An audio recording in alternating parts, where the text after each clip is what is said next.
Qanday qilib Meta sizga shunchaki qiziquvchilarni emas, balki hamyonida puli bor, sotib olishga tayyor bo'lgan mijozlarni topib berishi mumkin.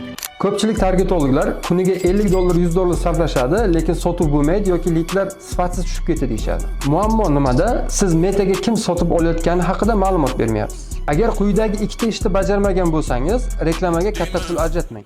Birinchisi, veb-saytingizga kelgan har bir lid avtomat ravishda CRM ga tushishi shart. Operatorlar o'sha zahotda o'zida lid bilan bog'lanishi kerak.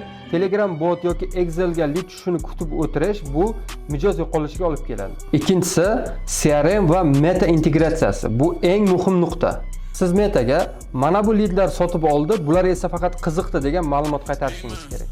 Shunda Meta algoritmi aynan sotib oladigan mijozlar portretini tuzadi. Keyingi safar shunchaki qiziqqan insonlarga emas, balki hamyonida puli bor insonlarga reklamangizni ko'rsatishni boshlaydi. Natijada reklama xarajati keskin kamayadi, lidlar sifati esa oshadi. Agar siz hali ham shunchaki target yo'qotgan bo'lsangiz, tizimni to'g'ri sozlash vaqti keldi. Websayt va CRM integratsiyasi, Meta Ads va CRM o'rtasidagi ma'lumot almashinuvi va eng asosiysi sotuvga olib keladigan professional target yoqishni o'rganasiz. Kurs haqida to'liq ma'lumot olish uchun hoziroq ro'yxatdan o'ting.